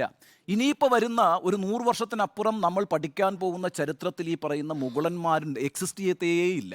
ഇങ്ങനെയാണ് ചരിത്രം നിർമ്മിച്ചെടുക്കുക. അത് കഴിഞ്ഞു കഴിഞ്ഞാൽ പിന്നെ എന്താ? ഭരണഘടന മാറ്റി എഴുതുക എന്നുള്ളതാണ്. ഇപ്പം നോക്കൂ, ഒരു പ്രധാനപ്പെട്ട കാര്യം ഞാൻ പറയാം. ഇപ്പം ഇന്ത്യൻ ഭരണഘടനയെ ഉയർത്തിപ്പിടിക്കുമെന്നും അതിൽ കൂറും വിശ്വാസവും പുലർത്തുമെന്നും പറഞ്ഞുകൊണ്ട് സത്യവാചകം ചൊല്ലിയാണ് ഇന്ത്യയുടെ പ്രധാനമന്ത്രിയായി നരേന്ദ്രമോദി ചുമതലയേൽക്കുന്നത്. എന്താണ് ഇന്ത്യൻ ഭരണഘടന വിഭാവന ചെയ്തിരിക്കുന്ന ഇന്ത്യ എന്ന് പറയുന്നത്? അത് സെക്കുലറാണ്, അത് സോഷ്യലിസ്റ്റാണ്, അത് ഡെമോക്രാറ്റിക്കാണ്. അങ്ങനെയൊരു റിപ്പബ്ലിക്കാണ് ഇന്ത്യൻ ഭരണഘടന വിഭാവന ചെയ്തിരിക്കുന്ന ഇന്ത്യ എന്ന രാഷ്ട്രസങ്കല്പം. ഇവിടെ സെക്കുലർ എന്ന് പറയുന്ന വാക്ക് വളരെ പ്രധാനമല്ലേ? മതേതരമായ ഒരു രാജ്യമാണത്. അപ്പം ഇന്ത്യൻ ഭരണഘടന ഉയർത്തിപ്പിടിക്കും എന്ന് പറയുന്നയാൾ, അയാളൊരു മതവിശ്വാസിയായിരിക്കാം, ഒരു ദൈവവിശ്വാസിയായിരിക്കാം. പക്ഷേ ഇന്ത്യൻ പ്രധാനമന്ത്രി ആയിരിക്കുമ്പോൾ അയാൾക്ക് ഏതെങ്കിലും ഒരു മതത്തിൻ്റെ ഭാഗമാകാനുള്ള അവകാശമില്ല. അദ്ദേഹം പോയിട്ട്, ഇനി അയാൾ എന്ന് പറയുന്നത് കൊണ്ടൊരു പ്രശ്നം ഉണ്ടാവണ്ട, അതൊരു ബഹുമാനക്കുറവിൻ്റെ ഭാഗമായിട്ട് ഞാൻ പറയുന്നതല്ല. ഇന്ത്യയുടെ പ്രധാനമന്ത്രി പോയിട്ട് ഒരു മതത്തിൻ്റെ ആരാധനമൂർത്തിയുടെ പ്രതിഷ്ഠാ കർമ്മം നിർവഹിക്കുക എന്ന് പറഞ്ഞാൽ അത് ഭരണഘടനാ ലംഘനമാണ്, അത് ഭരണഘടനയെ പരിഹസിക്കലാണ്. അതിനൊരു വേഷപ്രച്ഛന്നത ഇന്ന് സൃഷ്ടിച്ചു. അതെന്താണ്? മുഖ്യ യജമാനനാവുക. മുഖ്യ യജമാനനായി കഴിഞ്ഞാൽ നരേന്ദ്രമോദി ഈശ്വരവിശ്വാസിയാണ്. ആ ഈശ്വരവിശ്വാസിക്ക് അദ്ദേഹത്തിൻ്റെ വിശ്വാസവുമായി ബന്ധപ്പെട്ടൊരു ചടങ്ങിൽ പങ്കെടുക്കുന്നതിന് ഒരു തടസ്സവുമില്ല. അതുകൊണ്ട് ആ ചടങ്ങിലെ മുഖ്യ കാർമ്മികനായി അദ്ദേഹം പ്രച്ഛന്ന വേഷധാരിയാകുന്നു. എന്നിട്ട് ഇന്ത്യൻ പ്രധാനമന്ത്രി എന്നുള്ളത് മാറ്റിവെച്ചുകൊണ്ട് ആ മുഖ്യ യജമാനായിട്ട് ആ കർമ്മത്തിൽ പങ്കെടുക്കുന്നു. അവിടെ RSSൻ്റെ മേധാവി നടത്തിയൊരു പ്രസംഗത്തിൽ പറയുന്നുണ്ട്, ഇവിടെ രാമൻ്റെ പ്രതിഷ്ഠയല്ല ഞങ്ങൾ നടത്തിയിരിക്കുന്നത്, മറിച്ച് ഹിന്ദു സംസ്കാരത്തെയാണ് പ്രതിഷ്ഠിച്ചിരിക്കുന്നത് എന്നാണ് പറയുന്നത്. ഒരു വിഭാഗത്തിൻ്റെ സംസ്കാരത്തെ പ്രതിഷ്ഠിച്ചിരിക്കുന്നു എന്നാണ് പറയുന്നത്. ആ പ്രതിഷ്ഠയാണ്, ഒരു വിഭാഗത്തിൻ്റെ പ്രതിഷ്ഠയാണ് പ്രധാനമന്ത്രി നരേന്ദ്രമോദി ഇന്ന് അവിടെ നടത്തിയിട്ടുള്ളത്. അപ്പോൾ ഈ അർത്ഥത്തിലൊക്കെ ഏകപക്ഷീയമായ ഒരു വിശ്വാസത്തെ ഭൂരിപക്ഷത്തിൻ്റെയും, അതായത് വിവിധ ജനവിഭാഗങ്ങൾ ഒന്നിച്ച് താമസിക്കുന്ന ഒരു രാജ്യത്തിൻ്റെ മുകളിൽ ഒരു വിഭാഗത്തിൻ്റെ മാത്രം വിശ്വാസത്തെ അടിച്ചേൽപ്പിക്കുന്നൊരു പ്രവൃത്തി ആരംഭിച്ചിട്ട് കുറേ നാളുകളായി. അതിൻ്റെ ഒരു തുടർച്ചയിൽ ഇന്നും നടത്തിയിരിക്കുന്ന പ്രഖ്യാപനം എന്ന് പറയുന്നത് 1000 വർഷങ്ങൾക്കപ്പുറം ഇന്ത്യ ഇനി അറിയപ്പെടാൻ പോകുന്നത് രാമരാജ്യമാണ്. ആ രാമരാജ്യത്തിൻ്റെ സ്ഥാപകനാരാണ്? ആ രാമരാജ്യത്തിന് തറക്കല്ലിട്ടതാരാണ്? ചരിത്രത്തിൽ നരേന്ദ്രമോദിയെ അടയാളപ്പെടുത്താൻ പോകുന്ന അങ്ങനെയാണ്, അല്ലെങ്കിൽ അദ്ദേഹം ആഗ്രഹിക്കുന്ന അങ്ങനെയാണ്. ഈ പറഞ്ഞ മോഹൻ ഭാഗവത് പറയുന്നുണ്ട് അദ്ദേഹം തപസ്വിയാണ് എന്ന് പറയുന്നു. യോഗി ആദിത്യനാഥ് നേരിട്ട് തന്നെ പറയും അങ്ങനെയുണ്ട് രാമരാജ്യം. അതെ, എന്നിട്ട് തപസ്വിയാണ് എന്ന് പറയുന്നു. ഇനിയിപ്പം നമ്മൾ ചെയ്യേണ്ടത് എന്താണെന്ന് കൂടി മോഹൻ ഭാഗവത് നമുക്ക് പറഞ്ഞു തരുന്നുണ്ട്. അതായത് രാമൻ എന്ന് പറയുന്ന ദൈവത്തെ ഈ പുനഃസ്ഥാപിച്ചിരിക്കുന്നു നരേന്ദ്രമോദി. ഇനി നമ്മൾ നിർവഹിക്കേണ്ട ഒരു ഉത്തരവാദിത്തമുണ്ട്. എന്താണ് ആ ഉത്തരവാദിത്തം? രാമരാജ്യത്തിന് വേണ്ടി പ്രവർത്തിച്ചുകൊണ്ടിരിക്കുക. അതാണ് ആ ഉത്തരവാദിത്തം. രാമരാജ്യത്തിന് വേണ്ടി പ്രവർത്തിക്കുക എന്ന് പറഞ്ഞാൽ 2024 നിങ്ങൾ കൃത്യമായിട്ട് വോട്ട് ചെയ്തോളൂ. വോട്ട് ചെയ്ത് വീണ്ടും BJP അധികാരത്തിൽ കൊണ്ടുവരിക. ആ അധികാരത്തിൽ വന്നതിന് ശേഷം പിന്നെ ഇങ്ങനെയുള്ള എല്ലാ കാര്യങ്ങളും നടപ്പാക്കും. UCC, കാശിയും മധുരയും ഒക്കെ നമ്മൾ പിടിച്ചിറക്കും. നോക്കൂ, ഒരു വളരെ പ്രധാനപ്പെട്ട കാര്യം എന്താണെന്ന് അറിയാവോ? ഈ ത്രേതായുഗത്തിലേക്ക് നമ്മൾ എത്തിച്ചേർന്നിരിക്കുന്നു എന്നാണ് യോഗി ആദിത്യനാഥ് പറഞ്ഞത്. ഇതാ ഇപ്പോൾ ത്രേതായുഗത്തിൽ നമ്മൾ എത്തിയിരിക്കുന്നു. ത്രേതായുഗം എന്ന് പറയുന്നത് ഏറ്റവും നന്മയുടെ ഒരു യുഗമായിട്ടാണ് ചരിത്രത്തിൽ അല്ലെങ്കിൽ പൗരാണിക വിശ്വാസങ്ങളിലുള്ളത്. ഇതിനെ ശാസ്ത്രീയമായി വിലയിരുത്തിയിട്ടുണ്ട്. അങ്ങനെ വിലയിരുത്തിയിട്ടുള്ളപ്പോൾ മനുഷ്യവർഷങ്ങളുടെ അടിസ്ഥാനത്തിൽ ശിലായുഗത്തിനും മുമ്പോ ശിലായുഗത്തിന് അടുത്തോ ആണ് ഈ ത്രേതായുഗം എന്ന് പറയുന്നത്. ആ ശിലായുഗത്തിലെ മനുഷ്യരെ നമ്മൾ വിളിക്കുന്നത് എന്താണെന്നറിയോ? അപരിഷ്കൃതരായ മനുഷ്യർ എന്നാണ്. ശിലായുഗത്തിൽ നിന്ന് ലോഹയുഗം, പിന്നെ ചെമ്പ് യുഗം, പിന്നെ അങ്ങനെ വികസിച്ചാണ് ആധുനിക മനുഷ്യരുണ്ടായിരിക്കുന്നത്. നമ്മൾ ഒറ്റയടിക്ക് ശിലായുഗത്തിനു മുമ്പുള്ള ത്രേതായുഗത്തിൽ എത്തുകയും അങ്ങനെ അപരിഷ്കൃതമായ ഒരു സമൂഹമായി മാറിത്തീരുകയും ചെയ്തിരിക്കുന്നു എന്നുള്ളതാണ് ആദ്യഘട്ടത്തിൽ എനിക്ക് പറയാനുള്ളത്. നമുക്ക് നമ്മൾ ചർച്ചയുടെ രണ്ടാം ഘട്ടത്തിലേക്ക് എത്തിയാൽ നമുക്ക് ഈ ഇപ്പോൾ നമുക്ക് നേരത്തെ അരുൺ, പറഞ്ഞ ആശയങ്ങളോട് നേരത്തെ അരുൺ ചൂണ്ടിക്കാണിക്കേണ്ട ഈ മതത്തെയും മതവും രാജ്യവും തമ്മിലുള്ള ഒരു തത്വാധിഷ്ഠിതമായ അകലം, ആ അകലം പൊളിച്ചു കളഞ്ഞു നരേന്ദ്രമോദി എന്ന്. അതിനപ്പുറത്തേക്ക് നരേന്ദ്രമോദി ഒരു രാജാവിനെ പോലെയാണ് ഇവിടെ പ്രവർത്തിച്ചിട്ടുള്ളത് എന്നുള്ളതാണ്. സാധാരണഗതിയിൽ ഈ മുഖ്യ യജമാന സ്ഥാനം വഹിക്കുക രാഷ്ട്രത്തലവന്മാരല്ല, രാജകാലഘട്ടത്തിൽ രാജാക്കന്മാരാണ് എന്നുള്ളത്. ഇന്ന് ആ നിലയിലുള്ള ചില പ്രഖ്യാപനങ്ങളൊക്കെ ഉണ്ടായിട്ടുണ്ട്. ഛത്രപതി ശിവജിയെപ്പോലെ തോന്നിപ്പിച്ചു എന്നാണ് ഗോവിന്ദ് ദേവ് ഗിരി മഹാരാജ്. അദ്ദേഹം ശ്രീരാമ ജന്മഭൂമി തീർത്ഥക്ഷേത്ര ട്രസ്റ്റിൻ്റെ ട്രഷററാണ്.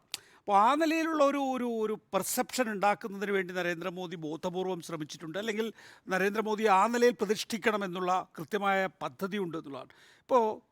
ഇന്നിപ്പോൾ അദ്ദേഹം തന്നെ പറയുന്നത് എന്താണ്? ദൈവം തന്നെ തെരഞ്ഞെടുത്തു എന്ന് പ്രഖ്യാപിക്കുകയാണ്. എങ്ങനെയാണ് ഒരു രാജ്യത്തിൻ്റെ തലവന് ദൈവം തന്നെ തെരഞ്ഞെടുത്തു എന്ന് പ്രഖ്യാപിക്കാനാവുക? The Lord has made me an instrument to represent all the people of India during the consecration എന്നാണ് പറയുന്നത്. അങ്ങനെ ഒരു രാജ്യത്തിൻ്റെ തലവൻ ഒരു ദൈവവുമായി സംവദിക്കുന്നു എന്നും ആ ദൈവത്തിൻ്റെ ഉത്തരവ് പ്രകാരം സുപ്രീം കോടതി വിധിയനുസരിച്ചുള്ള ഒരു രാമക്ഷേത്ര നിർമ്മാണത്തിൽ മുഖ്യ യജമാനൻ സ്ഥാനം വഹിക്കുന്നു എന്നും ഒക്കെ പറയുമ്പോഴുള്ള ഒരു മാസ്മരിക ലോകമുണ്ടല്ലോ, ആ മാസ്മരിക ലോകത്തിലാണ് ഞാനടക്കമുള്ള പ്രജകൾ എന്നുള്ളതാണ്. പോപ്പും പണ്ടുകാലത്ത് യൂറോപ്പിലെ ചക്രവർത്തിമാരും ഇതാണ് പറഞ്ഞിരുന്നത്, ഡിവൈൻ ഒറിജിൻ തിയറി എന്ന് പറയും. ആ കാലഘട്ടത്തിലേക്കാണ് നമ്മളെ കൊണ്ടുപോകുന്നത് എന്നുള്ളതാണ് ഏറ്റവും പ്രധാനപ്പെട്ട കാര്യം. പിന്നെ ഈ രാഷ്ട്രീയം അത് മറ്റൊരു പ്രധാനപ്പെട്ട ഘടകമാണ്. ഇനി വരാനിരിക്കുന്ന രാഷ്ട്രീയം എങ്ങനെയാണ് പ്രയോഗവൽക്കരണത്തിലേക്ക് വരുന്നത് എന്നുള്ളതാണ്. രാഷ്ട്രീയം മതത്തെ വിഴുങ്ങിക്കഴിഞ്ഞിരിക്കുന്നു. ഞങ്ങൾ മതത്തെ നടത്തിക്കോളാം എന്നുള്ള നിലയിലുള്ള ഒരു ഏറ്റെടുക്കൽ ഇന്നത്തോടുകൂടി പൂർത്തിയായിരിക്കുന്നു എന്നുള്ളതാണ്. രാഹുൽ ഗാന്ധിക്ക് അവിടെ പ്രവേശനം, അത് വേറെ മതം, ആ നിങ്ങളുടെ മതമല്ല ഞാൻ പറയുന്നത്, ഇത് വേറെ മതം. മതത്തെയും രാജ്യത്തെയും വേർതിരിക്കുന്ന രേഖ ആ നിലയിൽ മാച്ച് കളയുക വഴി യഥാർത്ഥത്തിൽ സംഭവിച്ചിരിക്കുന്നതെന്ന് വെച്ചാൽ മതം രാഷ്ട്രീയത്തെ ഏറ്റെടുക്കുന്നതിനേക്കാളും കൂടുതൽ അപകടകരമായി രാഷ്ട്രീയം മതത്തെ ഏറ്റെടുക്കുകയാണ്. കാരണം ഇവരുടെ ആയുധങ്ങളായി മാറിയിരിക്കുന്നു. രാഷ്ട്രീയക്കാരുടെ ആയുധമായി ഇനി മതത്തെ ഉപയോഗപ്പെടുത്താം. ഏത് സമയത്ത് വേണോ വർഗീയ കലാപം, ആ സമയത്ത് വർഗീയ കലാപം ഉണ്ടാക്കാൻ കഴിയുന്ന വിധത്തിൽ ഈ മതത്തെ ഉപയോഗപ്പെടുത്താം.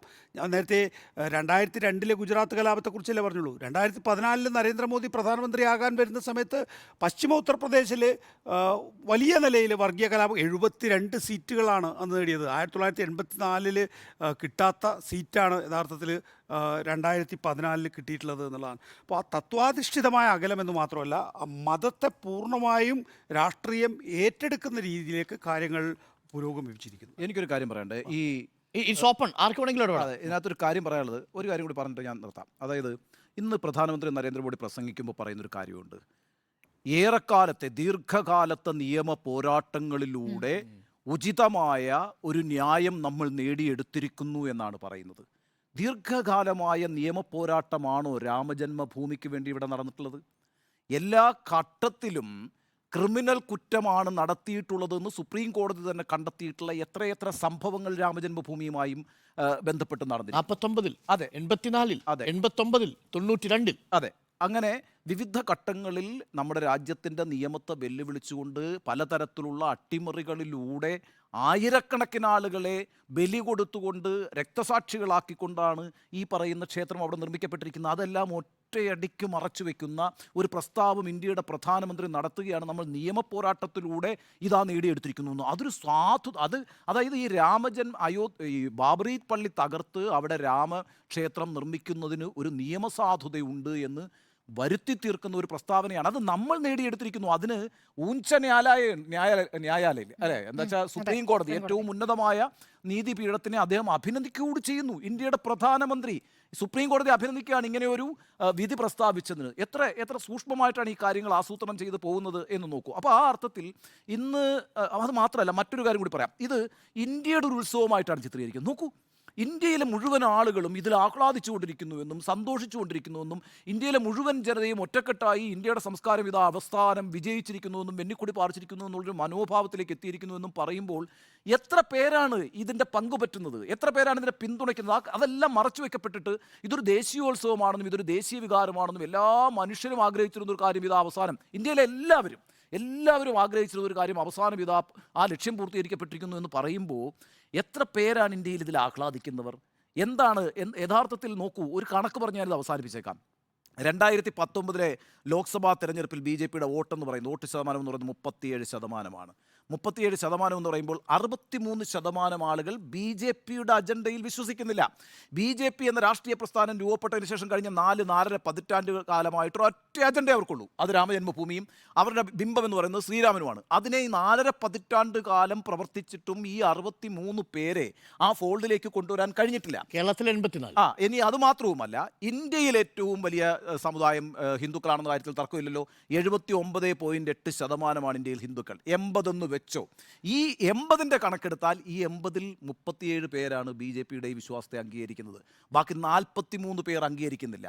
ആ 43 പേരും ഞാൻ നേരത്തെ പറഞ്ഞ 20% മറ്റു മതസ്ഥരും കൂടി എടുക്കുമ്പോൾ 63 പേരുടെ ഉത്സവമല്ല ഇത്. എന്നിട്ട് കൂടിയും ഇത് ഇന്ത്യയുടെ ഉത്സവമാണ്, ഇന്ത്യയുടെ വികാരമാണ് എന്ന് പറയുമ്പോൾ വളരെ കപടമായൊരു രാഷ്ട്രീയവും കപടമായൊരു പൊതുബോധവും സൃഷ്ടിക്കാനാണ് നരേന്ദ്രമോദി ശ്രമിച്ചിരിക്കുന്നത് എന്ന കാര്യത്തിൽ ഒരു തർക്കവുമില്ല. ഈ കാര്യങ്ങൾ വൈകുന്നതിൽ പ്രഭു ശ്രീരാമനോട് ക്ഷമ ചോദിക്കുന്നുണ്ട്. കാര്യങ്ങൾ വൈകിപ്പോയി, ഈ ഒരു ക്ഷേത്രത്തിലേക്ക് എത്തിക്കുന്നതിന് ക്ഷമ ചോദിക്കുന്നുണ്ട്. രണ്ട് കാര്യങ്ങൾ ക്ഷമിക്കുന്നുണ്ട്. ഞങ്ങൾ ഈ ചെയ്തതിനകത്ത് എന്തെങ്കിലും വീഴ്ചകൾ, തപസ്യയിൽ കുറവ് വന്നിരിക്കും, നമ്മുടെ തപസ്യയിൽ കുറവ് വന്നിരിക്കുന്നു. അതായത് വ്രതത്തിൽ എന്തെങ്കിലും തെറ്റുപറ്റുകയാണെങ്കിൽ, ഇപ്പൊ ഈ ശബരിമലയിലൊക്കെ പോകുന്നവർ പ്രാർത്ഥിക്കുന്ന കാര്യമുണ്ട്, ചിലപ്പോൾ അറിയാതെയൊക്കെ എന്തെങ്കിലും തെറ്റുപറ്റിയിട്ടുണ്ടാവാം ഈ വ്രതത്തിന്റെ കാലഘട്ടത്തിൽ.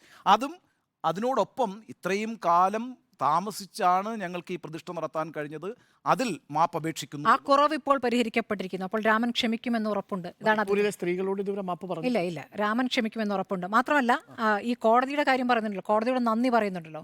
കോടതിയോട് നന്ദി പറയുമ്പോൾ കോടതി അന്ന് പറഞ്ഞ എല്ലാ കാര്യങ്ങളും നടപ്പാക്കണം. അവിടെ ഒരു പള്ളി പണിയാൻ പറഞ്ഞിട്ടുണ്ടല്ലോ, അതിൻ്റെ കാര്യത്തിൽ എന്തായി? അപ്പോൾ ആ പള്ളിയുമായി ബന്ധപ്പെട്ട് എന്താണ് നടക്കുന്നത്? ഈ ധാനിപ്പൂരിൽ 5 ഏക്കർ സ്ഥലം കൊടുത്തിട്ടുണ്ട്. അവിടെ ഒരു ട്രസ്റ്റിനാണല്ലോ ഏൽപ്പിച്ചിരിക്കുന്നത്. 2019 വിധി വന്ന ശേഷം 2020 15 അംഗങ്ങളോട് ട്രസ്റ്റ് രൂപീകരിച്ചിട്ടുണ്ട്. അപ്പോൾ 300 കോടിയാണ് ഈ പള്ളി പണിയാൻ കണക്കാക്കിയിരിക്കുന്നത്, പണം കണക്കാക്കിയിരിക്കുന്നത്. പക്ഷേ പിരിച്ചു കിട്ടിയത് വെറും 44 ലക്ഷം രൂപയാണ്. ഇനിയും വർഷങ്ങളെടുക്കും പള്ളി പണിയാൻ. അപ്പോൾ ഈ ക്ഷേത്രം പണിഞ്ഞതുപോലെ ട്രസ്റ്റ് മാത്രമല്ലല്ലോ അതിൽ പണം ചിലവാക്കിയിരിക്കുന്നത്. അപ്പോൾ എങ്ങനെയാണ് ഇതിനുള്ള ഇനീഷ്യേറ്റീവ് എടുക്കുമോ? ഇപ്പോൾ എല്ലാവരും ഉൾക്കൊള്ളുന്നു എന്ന് പറയുമ്പോൾ ആ പള്ളിയുടെ കാര്യത്തിൽ കോടതി പറഞ്ഞ കാര്യങ്ങൾ ഉൾക്കൊള്ളുന്നു. കോടതി പറഞ്ഞ ഈ കാര്യത്തിൽ എന്താണ് തീരുമാനം? സുജയ് കൂട്ടിച്ചേർക്കാനുണ്ടോ? കൂട്ടിച്ചേർക്കാനില്ല. ചില വസ്തുതാവിരുദ്ധമായ കാര്യങ്ങൾക്ക് ഒരു വ്യക്തത വരുത്താമെന്ന് കരുതുന്നു. പ്രത്യേകിച്ചും ത്രേതായുഗത്തെക്കുറിച്ചൊക്കെ പൂർണ്ണമായി മനസ്സിലാക്കാതെയാണെന്ന് തോന്നുന്നു അങ്ങ് സംസാരിച്ചത്. അതുകൊണ്ട് ഞാനതിലൊരു വ്യക്തത വരുത്തുകയാണ്. ത്രേതായുഗത്തെക്കുറിച്ച് അങ്ങ് പറഞ്ഞതുപോലെയല്ല, ചതുർയുഗങ്ങളിൽ രണ്ടാമത്തേതാണ് ത്രേതായുഗം. ത്രേതായുഗത്തിലെ അവതാരമാണ് ശ്രീരാമൻ എന്നതാണ് വിശ്വാസം.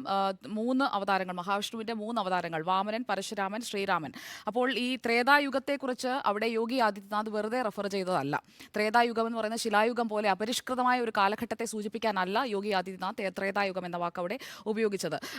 അതായത് കൃത്യമായി പറയുന്നത്, ശാസ്ത്രം പറയുന്നതും ശിലായുഗത്തിലായിരുന്നു, ലോഹയുഗത്തിന് മുൻപ് ശിലായുഗത്തിലായിരുന്നു ത്രേതായുഗം എന്ന് പറയുന്നെങ്കിലും അതിൽ സയന്റിഫിക് ആയിട്ടുള്ള ഒരു പ്രൂഫും ത്രേതായുഗത്തെക്കുറിച്ചുള്ള ഒരു റെഫറൻസും ഒരു ഗ്രന്ഥങ്ങളിലുമില്ല. ഉണ്ടെങ്കിൽ അങ്ങേക്ക് കോട്ട് ചെയ്യാം അങ്ങ് പറഞ്ഞതിന് ആസ്പദമായി. ത്രേതായുഗം അൺസയന്റിഫിക് ആണ്. ത്രേതായുഗം അൺസയന്റിഫിക് ആണ്. അദ്ദേഹം പറഞ്ഞ വാദം അൺസയന്റിഫിക് ആണ്. സയന്റിഫിക് ആയുള്ള വാദങ്ങളാണല്ലോ നിങ്ങളൊക്കെ ഇവിടെ അവതരിപ്പിക്കാറ്. അതുകൊണ്ടാണ്. അല്ലെങ്കിൽ അതിന് അദ്ദേഹം പറഞ്ഞതിന് ആധാരമായ പറഞ്ഞ വാചകം ഇങ്ങനെയാണ്, ഞാനത് നോട്ട് ചെയ്ത് വെച്ചിട്ടുണ്ട്. അങ്ങ് പറഞ്ഞ വാചകം വർഷങ്ങൾ കണക്ക് കൂട്ടുമ്പോൾ ത്രേതായുഗം എന്ന് പറയുന്നത് ശിലായുഗത്തിനും ലോഹയുഗമൊക്കെ പിന്നീടാണ്. ശിലായുഗത്തിനും ലോഹയുഗത്തിനും മധ്യേ എന്നല്ലേ ഇപ്പൊ പറഞ്ഞത്? അല്ല, താങ്കൾ പറഞ്ഞത് ഞാൻ പറഞ്ഞത് അങ്ങനെയാണ്. ശിലായുഗത്തിന്റെ കാലഘട്ടത്തിലെയാണ് ഈ വർഷവുമായി കണക്ക് കൂട്ടുമ്പോൾ പിന്നെ ത്രേതായുഗം വരിക എന്നൊരു വാദമുണ്ട്. ലോഹയുഗത്തിന് മുമ്പാണ്, ലോഹയുഗത്തിനൊക്കെ മുമ്പാണ്. അപ്പം അങ്ങനെ ഇനിയിപ്പം അവിടെ അമ്പും വില്ലും ഉണ്ട്. അല്ല, മാത്രമല്ല ഇനി ലോഹയുഗം എന്ന് തന്നെ എടുത്തു. ഇനി ഒരു വാദമുഖത്തിന് ലോഹയുഗം എന്ന് തന്നെ എടുത്തു. ഈ ലോഹയുഗത്തിന്റെ കാലഘട്ടത്തിൽ പോലും മനുഷ്യർ തിന്നുന്ന നരഭോജികളായി ജീവിച്ചുകൊണ്ടിരുന്നു എന്നുള്ളതാണ്. അപ്പൊ അങ്ങനെ വരുമ്പോൾ നമ്മളുടെ പരിഷ്കാരം എന്ന് പറയുന്നത് പരിഷ്കൃതമായ ഒരു ജനസമൂഹം എന്ന് നമ്മൾ എപ്പോഴാണ് പറയുന്നത്? ഇനിയിപ്പോ ഇതെല്ലാം വിടാൻ സുജയ ഒരു പരിഷ്കൃത അല്ലല്ല, ഞാൻ പറയാണ് ഇതൊന്നും അപ്പുറത്തേക്ക് ഞാൻ പറയുന്നത് ഒരു പരിഷ്കൃത സമൂഹം എന്ന് പറയുന്നത് പരസ്പരം ബഹുമാനിക്കുകയും പരസ്പരം സ്നേഹിക്കുകയും പരസ്പരം കൊല്ലാതിരിക്കുകയും പരസ്പരം വിശ്വസിക്കുകയും പരസ്പര സഹകരണത്തോടുകൂടി പ്രവർത്തിക്കുകയൊക്കെ ചെയ്യുന്നതിനെയാണ് നമ്മൾ പരിഷ്കൃത സമൂഹം എന്ന് പറയുന്നത്. ഈ പരിഷ്കൃത ഈ യാതൊരു സങ്കല്പങ്ങളും ഇല്ലാത്ത കാലഘട്ടങ്ങളിലൂടെയാണ് മനുഷ്യർ വികസിച്ചു വന്നിട്ടുള്ളത്. അല്ല, യോഗി ആദിത്യനാഥ് പറഞ്ഞത് ആ പരിഷ്കൃതമല്ലാത്ത ആ കാലഘട്ടത്തിലേക്ക് തിരിച്ചു പോകണമെന്നാണ് അങ്ങേക്ക് മനസ്സിലായത്. അങ്ങനെയല്ല 1500 അല്ലെങ്കിൽ 16-ാം നൂറ്റാണ്ടിൽ ഒരു പള്ളി ഒരു ക്ഷേത്രം പൊളിച്ച് പള്ളി പണിഞ്ഞു എന്നാണല്ലോ ഈ ബാബറി മസ്ജിദുമായി ബന്ധപ്പെട്ട തർക്കം എന്ന് പറയുന്നത്. അതാണല്ലോ ശ്രീരാമന്റെ ജന്മഭൂമിയായിരുന്നു, അവിടേക്ക് ബാബർ വരികയും അവിടെ ഒരു ക്ഷേത്രം ഉണ്ടായിരുന്നു, അതിലൊന്നും ഒരു തെളിവില്ല, ക്ഷേത്രം ഉണ്ടായിരുന്നു. ആ ക്ഷേത്രം കോടതിയൊന്നും സ്വീകരിച്ചിട്ടില്ല എന്ന് മാത്രമല്ല, ക്ഷേത്രം ഉണ്ടായിരുന്നില്ല എന്ന് പറഞ്ഞിട്ടില്ല. തൂണുകളുടെ അവശിഷ്ടങ്ങളെ കുറിച്ച് കോടതി വിധിയിൽ ആ തൂണുകളുടെ അവശിഷ്ടങ്ങളെ ഡേറ്റ് ചെയ്തിരിക്കുന്ന എപ്പോഴാണെന്നറിയോ? 12-ാം നൂറ്റാണ്ടിലാണ്. 12-നും 16-നും ഇടയ്ക്ക് 4 സംബന്ധിച്ച ഒരു എക്സ്കവേഷൻ നടന്നിട്ടില്ല. അത് അവിടെ നിൽക്കട്ടെ, ഞാൻ അതിന്റെ തർക്കം ത്രേതായുഗത്തെ കുറിച്ച് പറയുന്നത്. അതായത് ഈ പറയുന്ന 1500 1600 ഒരു പള്ളി ഉണ്ടായിരുന്നു, 28 ഒരു ക്ഷേത്രം ഉണ്ടായിരുന്നു. ആ ക്ഷേത്രത്തെ തകർത്ത് നമ്മളിപ്പോൾ അവിടെ ഒരു പള്ളി പണിഞ്ഞു. ആ പള്ളിയെ തകർത്ത് നമ്മളിപ്പോൾ ഒരു ക്ഷേത്രം പണിതു. അപ്പം നമ്മൾ എത്ര വർഷങ്ങൾക്ക് മുമ്പുള്ളൊരു സ്കോറാണ് സെറ്റിൽ ചെയ്തത്? ഒരു 450 വർഷങ്ങൾക്ക് മുമ്പുള്ള സ്കോറാണ് സെറ്റിൽ ചെയ്തത്. 500 കൂട്ടിക്കോ, 500 വർഷം, 5 നൂറ്റാണ്ടുകൾക്ക് മുമ്പ് നിങ്ങളൊരു സ്കോർ സെറ്റിൽ, ഇപ്പോഴും അത് സെറ്റിൽ ചെയ്യണമെന്നുണ്ടെങ്കിലേ 5 നൂറ്റാണ്ട് അപ്പുറത്തെ സൗകര്യങ്ങളിൽ പോയി ജീവിച്ചോണം. ഈ സൗകര്യങ്ങളൊന്നും ജീവിക്കരുത്. അത് മാത്രമാണ് ഞാൻ പറഞ്ഞത്. അതുകൊണ്ട് ഈ ത്രേതായുഗം വീണ്ടും വന്നിരിക്കുന്നു എന്ന് പറയുമ്പോൾ നിങ്ങൾ അപരിഷ്കൃതരാണെന്നാണ് ഞാൻ പറയുന്നത്. അങ്ങനെയാണ് ആ കാലഘട്ടത്തിൽ പോയി അതിന്റെ സൗകര്യങ്ങളിൽ പോയി അങ്ങനെ ചെയ്യുന്നുണ്ടല്ലോ. തപസ്വികളൊക്കെ എന്താ ചെയ്യുന്നത്? ആ കാലഘട്ടത്തിൽ ഇപ്പം ത്രേതായുഗത്തിൽ രാമനെയൊക്കെ പ്രാർത്ഥിക്കുന്ന ആളുകൾ നേരെ ഹിമാലയത്തിലേക്ക് അങ്ങോട്ട് പോകും. എന്നിട്ട് അവിടെ ഇരുന്നിട്ട് സർവ്വസംഘ പരിത്യാഗികളായിട്ട് അങ്ങ് ജീവിക്കും. നല്ല കാര്യമാണത്. അങ്ങനെ ചെയ്യണം. കാടുകളിലേക്ക് പോകൂ, മലകളിലേക്ക് പോകൂ, പർവ്വതങ്ങളിലേക്ക് പോകൂ. എന്നേക്കാൾ മുമ്പേ അതിനുള്ള സമയം എടുക്കുന്നത് അങ്ങേക്കായിരുന്നു. നമുക്ക് ത്രേതായുഗത്തിലേക്ക് വരാം. ത്രേതായുഗം അല്ല, ഇവിടെ അല്ലല്ല, ശിലായുഗത്തിന് മുമ്പാണ്. ഇത്രയും എന്താ സർ? അല്ല പറഞ്ഞോ, ഇടയ്ക്ക് പറഞ്ഞു, ഞാൻ കേട്ടില്ല. അല്ല അത് കാര്യമില്ല, പറഞ്ഞോ. അപ്പോൾ ഈ ത്രേതായുഗത്തെ കുറിച്ച് താങ്കൾ പറഞ്ഞ കാര്യമല്ല അവിടെ യോഗി ആദിത്യനാഥ് എന്ന ഉത്തർപ്രദേശിന്റെ മുഖ്യമന്ത്രി ഉദ്ദേശിച്ചത്. അതുകൊണ്ടാണ് അക്കാര്യത്തിൽ ഒരു തിരുത്തു വരുത്തി പോകാമെന്ന് ഞാൻ കരുതിയത്. എനിക്കൊന്നും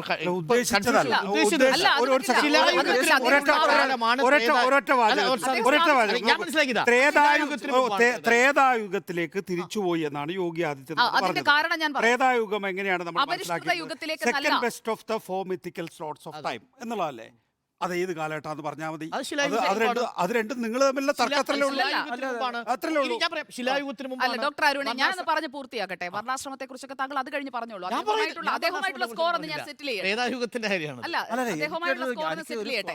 അദ്ദേഹം പറഞ്ഞ കാര്യത്തിൽ എനിക്കൊരു കണ്ടൻഷൻ ഉണ്ട്, അത് പറഞ്ഞു തന്നെ പോകണമല്ലോ. ത്രേതായുഗത്തെ കുറിച്ച് ഇവിടെ കൃത്യമായി യോഗി ആദിത്യനാഥ് ഈ അയോധ്യയിൽ രാമക്ഷേത്ര പ്രാണപ്രതിഷ്ഠ നടക്കുന്ന വേളയിൽ പറഞ്ഞത് ശ്രീരാമനുമായി ബന്ധപ്പെടുത്തിയാണ്. അല്ലാതെ അപരിഷ്കൃത കാലഘട്ടത്തിലേക്ക്, ലോഹയുഗത്തിലേക്ക്, നിങ്ങൾ അതിനു മുമ്പുള്ള സൗകര്യത്തിലേക്ക് പോയിക്കൊള്ളൂ എന്നൊന്നും പറഞ്ഞുകൊണ്ടല്ല യോഗി ആദിത്യനാഥ് ആ വാക്ക് ഉപയോഗിച്ചത്. പിന്നെ ഈ കാലഘട്ടത്തിലെ ത്രേതായുഗത്തിലെ അവതാരമാണ് ശ്രീരാമൻ. ഈ 9 മഹാവിഷ്ണുവിന്റെ ദശാവതാരങ്ങളിൽ 3ാമത്തെ അവതാരം ശ്രീരാമൻ എന്ന അവതാരം വരുന്നത്. 3 അവതാരങ്ങൾ ത്രേതായുഗത്തിലാണ്. അപ്പോൾ ഈ ത്രേതായുഗത്തെ കുറിച്ച് പറയുന്നത് ഇത് അങ്ങ് കേട്ടിട്ടുള്ളതായിരിക്കുമല്ലോ, ധർമ്മ സംസ്ഥാപനാർത്ഥായ സംഭവാമി യുഗേ യുഗേ. അങ്ങനെ 3000 ദേവവർഷങ്ങൾ ചേർന്ന ത്രേതായുഗം. ആ ത്രേതായുഗത്തിന്റെ അവസാനമാണ് ശ്രീരാമന്റെ കാലം. ശ്രീരാമന്റെ കാലം എന്ന് പറഞ്ഞു കഴിഞ്ഞാൽ പിക്ചർ പെർഫെക്റ്റ് കാലമാണ്. ആ കാലഘട്ടത്തെയാണ് അദ്ദേഹം അവിടെ പറഞ്ഞത്, അല്ലാതെ അപരിഷ്കൃതമായ കാലഘട്ടത്തിലല്ല. ഒരു ഫിക്ഷണൽ ആയിട്ടുള്ള ആ കാലഘട്ടത്തിൽ അങ്ങനെ ഒരു കാലഘട്ടം ഉണ്ടാവില്ലല്ലോ. അപ്പോൾ ഒരു ഫിക്ഷണൽ ആയിട്ടുള്ള ഒരു കാലഘട്ടത്തെ കുറിച്ചാണ് പറയുന്നത് എന്നാണ്. ഓക്കെ, അതൊരു വലിയ വിഷയം. അങ്ങേതാകാം. അദ്ദേഹം യാഥാർത്ഥ്യത്തെ കുറിച്ച് സൂചിപ്പിച്ച ഒരു വികസിത ഇന്ത്യ എന്ന കാഴ്ചപ്പാട് മറ്റൊരു തരത്തിൽ പോർട്രേ ചെയ്യുകയാണ് യോഗി ആദിത്യനാഥ് അവിടെ. ആ കാലഘട്ടത്തിൽ ഇന്ത്യ എന്ന സങ്കല്പമേ ഇല്ല. ലോകത്ത് തന്നെ ഒരു രാജ്യം, ഭാരതം എന്ന സങ്കല്പം പോലും ആ അർത്ഥത്തിലില്ല. ആ കാലഘട്ടത്തിന് മുമ്പ് നമ്മളുടെ രൂപത്തെക്കുറിച്ചൊന്നും ഒരു ധാരണയും ഇല്ല. ആ കാലഘട്ടത്തിൽ, അതായത് എഡിക്ക് മുമ്പുള്ള കാലഘട്ടത്തെക്കുറിച്ചാണ് നിങ്ങൾ സംസാരിച്ചുകൊണ്ടിരിക്കുന്നത്. അവിടെ മനുഷ്യനെക്കുറിച്ചോ മനുഷ്യൻ മറ്റൊരു മനുഷ്യനെ ഭരിക്കുന്ന സംവിധാനത്തെക്കുറിച്ചോ ഒരു തെളിവും നമ്മുടെ മുന്നിലില്ല. ആകെയുള്ള നമ്മുടെ തെളിവ് ആന്ത്രപ്പോളജി നടത്തിയിരിക്കുന്ന, നരവംശാസ്ത്രം നടത്തിയിരിക്കുന്ന പഠനങ്ങളാണ്. ലെവിസ് മോർഗനെ പോലുള്ള വലിയ ആന്ത്രപ്പോളജിസ്റ്റുകൾ പറയുന്നു, അന്ന് കാട്ടിലൊക്കെ അലഞ്ഞു തിരിഞ്ഞ് നടന്നിരുന്ന മനുഷ്യൻ്റെ ഒരു കാലഘട്ടത്തെക്കുറിച്ചാണ് നമ്മളിവിടെ ഈ ഡിജിറ്റൽ യുഗത്തിൽ വന്നിരുന്നുകൊണ്ട് പറയുന്നത്. ത്രേതായുഗത്തിലേക്ക് നമ്മൾ തിരിച്ചു പോയി. അല്ല, തിരിച്ചു പോകൂ എന്ന് പറയുന്നത് നിങ്ങൾ രണ്ടുപേരും ഉദ്ദേശിക്കുന്നത് കൂടിയുള്ള നിരീക്ഷണമാണ്. ഞാൻ പറഞ്ഞത് വികസിത ഇന്ത്യയെ കുറിച്ചുമാണ്. അതൊരിക്കലും രാമന്റെ കാലം എന്ന് പറഞ്ഞു കഴിഞ്ഞാൽ ഞാൻ പറഞ്ഞ ഇത്രയേ ഉള്ളൂ. നമ്മള് ത്രേതായുഗത്തിലെ ഒരു ഭഗവാന്റെ പിന്നെ ആ യുഗം വന്നിരിക്കുന്നു, അല്ലെങ്കിൽ ആ ഭഗവാനെ അല്ലെങ്കിൽ ആ ദൈവത്തെ ഉദ്ദേശിച്ചുകൊണ്ട് പറയുമ്പം ആ ത്രേതായുഗത്തെ റെപ്രസെൻ്റ് ചെയ്യുന്ന ഒരാളെ ഈ ആധുനിക യുഗത്തിൽ പ്രതിഷ്ഠിക്കുന്ന ആളുകൾ ത്രേതായുഗത്തിന്റെ ജീവിതത്തിലേക്ക് മടങ്ങി പോവുകയാണ് വേണ്ടതെന്നാണ് എൻ്റെ പ്രശ്നം. ഒറ്റ സാർ സുജയ്ക്ക് ഒരു കണ്ടൻഷേ ഉള്ളൂ. യോഗി ആദിത്യനാഥ് അതല്ല ഉദ്ദേശിച്ചത് എന്നുള്ളതാണ് സുജയുടെ കണ്ടന്റ്. ശരി, പഴയ കാലഘട്ടത്തിലേക്ക് അങ്ങനെ ഉദ്ദേശിച്ചില്ല എന്നാണ് സുജയ പറഞ്ഞത്. നികേഷ് കുമാർ, അതൊരു കൗതുകമായ കാര്യം അറിയോ? ത്രേതായുഗത്തിലേക്ക് നമ്മൾ തിരിച്ചുപോയിട്ട് ഇന്ത്യയിലെ വർത്തമാനകാലത്തെ നിയമവും ത്രേതായുഗത്തിലെ രാമന്റെ ജീവിതവും തമ്മിൽ ഒന്ന് നേർക്കുനേർ പിടിച്ചാൽ എന്തൊക്കെ വൈരുദ്ധ്യങ്ങളാണ് ഉണ്ടാവുക എന്ന് നിങ്ങളൊന്ന് ആലോചിച്ച് നോക്കൂ. കാര്യം ത്രേതായുഗത്തിൽ ലഭ്യമല്ലാതിരുന്ന നിയമങ്ങൾ പലതും ഇന്ന് നമ്മുടെ നാട്ടിൽ ലഭ്യമാണ്. മനുഷ്യനെക്കുറിച്ചുള്ള കാഴ്ചപ്പാട്, സ്ത്രീയെ ഉപേക്ഷിക്കുന്നതിലെ കാഴ്ചപ്പാട്, ദളിതനെ ആക്രമിക്കുന്നതിലെ കാഴ്ചപ്പാട്, ഇതെല്ലാം വർത്തമാന കാലഘട്ടത്തിൽ മനുഷ്യാവകാശങ്ങൾ എന്ന് പറയുന്ന പ്രമാണങ്ങൾ ഉണ്ടായിട്ടുണ്ട്. ഇതൊന്നും ഉണ്ടാവാത്ത കാലത്താണ് നമ്മൾ ത്രേതായുഗത്തെക്കുറിച്ചുള്ള ചരിത്രകൽപ്പനകൾ പറയുന്നത്. ഞാൻ അവിടെ നിർത്തുന്നു. ഒറ്റ പോയിന്റ് കൂടി ഞാൻ പറഞ്ഞോട്ടെ. ഈ വളരെ പ്രധാനപ്പെട്ടതെന്ന് എനിക്ക് തോന്നിയത് കൊണ്ടാണ്. അതായത് ഇന്ന് യഥാർത്ഥത്തിൽ നടന്നിരിക്കുന്നത് ഈ പുണ്യഭൂമിയും പിതൃഭൂമിയുമാണല്ലോ ഹിന്ദുത്വ സങ്കല്പം എന്ന് പറയുന്നത്. ഈ പിതൃഭൂമിയുടെ ആശയത്തെ പൗരത്വ നിയമം കൊണ്ട് ശരിയാക്കാൻ, അങ്ങ് പറഞ്ഞതുപോലെ യൂണിഫോം സിവിൽ കോഡ് കൊണ്ടുവരുന്നതിലൂടെ യാഥാർത്ഥ്യമാക്കാൻ ശ്രമിക്കുന്നു. പക്ഷേ അതുകൊണ്ട് മാത്രം ഹിന്ദുത്വം പൂർണ്ണമാകുന്നില്ല. അതിനോടൊപ്പം ഈ പുണ്യഭൂമി എന്ന് പറയുന്ന ഒരു ആശയം കൂടിയുണ്ട്. ആ പുണ്യഭൂമി എന്ന് പറയുന്ന ആശയത്തിൻ്റെ തുടക്കം കൂടി, ഇത് രണ്ടും കൂടി ചേരുമ്പോഴേ ഹിന്ദുത്വം എന്ന് പറയുന്ന ആശയമുള്ളൂ. കൾച്ചറൽ നാഷണലിസം ഇത് രണ്ടിൻ്റെ മിക്സാണ്. ഏത് പിതൃഭൂമിയുടെ പുണ്യഭൂമിയുടെ മിക്സാണ്. അപ്പോൾ അതിനൊരു സെന്റർ വേണം. ആ സെന്ററാണ് അയോധ്യ. ആ അയോധ്യയിലാണ് രാമന്റെ വിശ്വാസികൾ. അതുകൊണ്ടാണ് പ്രധാനമന്ത്രി പറയുന്ന വാക്ക് ഇന്ത്യയുടെ അഭിമാനം എന്ന് മാത്രമല്ല, ഇന്ത്യയുടെ നയവും നായകനും നിയമവുമാണ് രാമൻ എന്ന് പറയുന്നത് ആ ഘട്ടത്തിലാണ്. ഞാനൊന്ന് പൂർത്തിയാക്കോട്ടെ. അതായത് 500 വർഷങ്ങൾക്ക് ശേഷം രാമൻ അയോധ്യയിൽ തിരിച്ചു വരുന്നു. അപ്പോൾ രാമൻ എങ്ങനെയാണോ എക്സൈലിൽ നിന്ന് തിരിച്ചു വരുമ്പോൾ അയോധ്യ സ്വീകരണം നൽകിയത്, അതേപോലുള്ള സ്വീകരണമാണ് അയോധ്യ നൽകിയത് എന്നാണല്ലോ പറയുന്നത്. നോക്കൂ, 500 വർഷങ്ങളാണ് ഈ അവിടെയുള്ള ഹിന്ദുക്കൾക്ക് രാമനെ ആരാധിക്കാൻ കിട്ടാതെ പോയതെന്നാണ് ഈ ഹിന്ദുത്വവാദികളുടെ ആർഗ്യുമെൻ്റ് സ്വീകരിച്ചാൽ നമുക്ക് മനസ്സിലാക്കാൻ സാധിക്കുന്നത്. നോക്കൂ, മോഹൻ ഭാഗവത് പറയുന്നത് എന്താണ്? 2000 വർഷക്കാലം നമ്മുടെ സഹജീവികളെ നമ്മൾ അമ്പലത്തിൽ കയറ്റിയിട്ടില്ല എന്നുള്ളതാണ്. മൃഗങ്ങൾക്ക് തുല്യമായിട്ടാണ് നമ്മൾ അവരെ കൈകാര്യം ചെയ്തിരുന്നതെന്നാണ്. അപ്പോൾ അതിലൊരു കറക്ഷനൊന്നുമില്ലേ? 2000 വർഷക്കാലം മൃഗതുല്യമായ ജീവിതം നയിച്ച ഈ രാജ്യത്തെ മഹാഭൂരിപക്ഷം ജനങ്ങൾക്ക് ഇനിയെല്ലാം ക്ഷേത്ര പ്രവേശനം കൊടുത്തു കളയാം എന്നൊരു പ്രഖ്യാപനം ഈ നരേന്ദ്രമോദിയിൽ നിന്നോ RSSൽ നിന്നോ ഉണ്ടാവുമോ ഉണ്ണി? അല്ല, ഇപ്പോൾ ഏത് ക്ഷേത്രത്തിലാണ് അങ്ങനെ പ്രവേശിപ്പിക്കാത്ത? താങ്കൾ പറഞ്ഞതിന്റെ യുക്തി കേരളത്തിലെ വലിയ പ്രക്ഷോഭത്തിന്റെ അടിസ്ഥാനത്തിൽ 20ാം നൂറ്റാണ്ടിന്റെ സാധിച്ചിട്ടുണ്ട്. നമ്മൾ സംസാരിക്കുന്നത് 2024 നികേഷ് സാർ.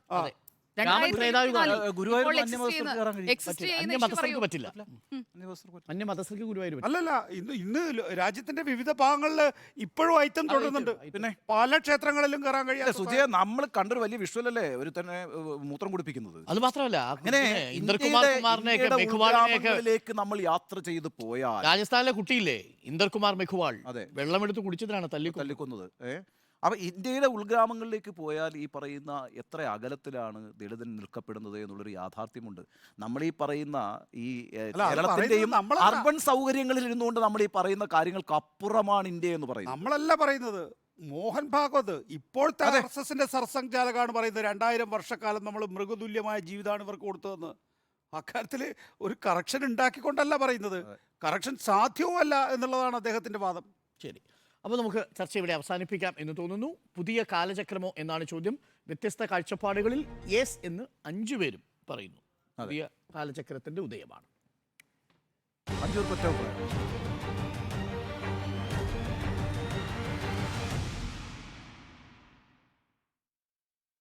മിഡ് എഡിറ്റേഴ്സ് ഇവിടെ പൂർണ്ണമാവുന്നു. വീണ്ടും നാളെ രാത്രിയിൽ കണ്ടുമുട്ടാം. ശുഭരാത്രി. Good night. Good night. Good night.